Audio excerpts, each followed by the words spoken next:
As Queen Victoria entered the room, the 6 men who were there immediately stood up and bowed in a manner befitting the Queen of England, Scotland, and Ireland, an Empress of the British Empire.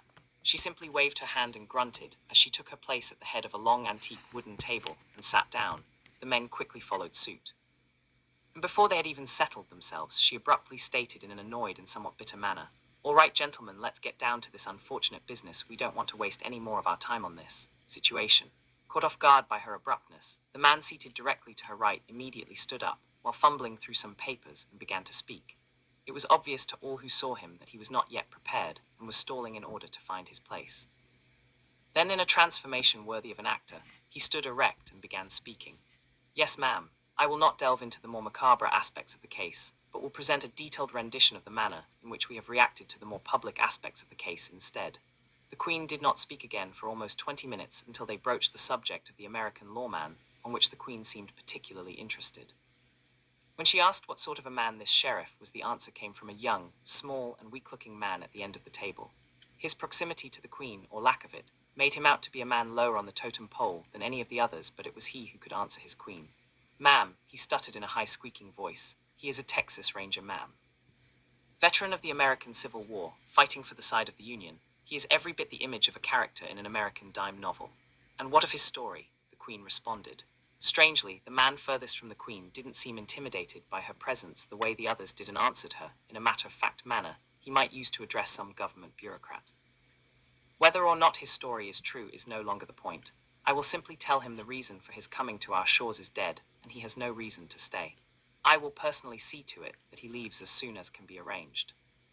Let us not be too hasty. While Lord Stokely is dead, it is not altogether certain that he was in fact the actual or only perpetrator." The men sitting at the table suddenly began squirming as each frantically looked to another to answer this statement. Tired of the theatrics, the Queen turned to the man seated immediately to her right. She asked, "Isn't that so?" Seemingly caught off guard by the Queen's question, the man stuttered a bit and then responded, "Well, yes, ma'am, but as we've also heard, there is really no direct evidence to tie the latest occurrence to the earlier ones, and the fact that they occurred after the death of—" Not waiting for the fool to continue with this absurd nonsense, the Queen shot back, rather loudly, "Ridiculous. Every week we are presented with the latest unique and fascinating natural discoveries from the furthest corners of the globe, the most amazing and unbelievable things. What this American says is certainly plausible from our perspective." At this revelation, the men at the table exchanged quick and troubled glances at each other. No one really believed the American's story, but the fact that the Queen did was something that worried these men. When the Queen became interested in something, it usually meant more trouble for them. They liked it much better when she was self-secluded, and left the running of the government to them. There is every reason this may be true, and we won't have you sweep this under the rug, simply because it is inconvenient. We want answers, gentlemen, not excuses or diversions. Find them, and if this American is of any aid, we would be most displeased if any contribution by him were overlooked." The Queen chastised them.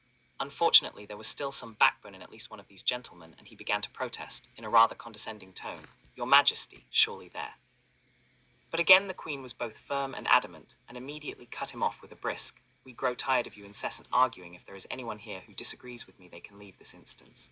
When there was no response on the part of the now well-broken men, she simply stated in a calm voice, "Shall we continue with other business?" "Yes, ma'am," came the sheepish response from the men sitting at the table.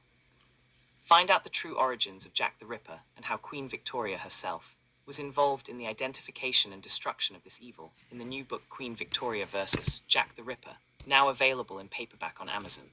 Buy it now, it is amazing.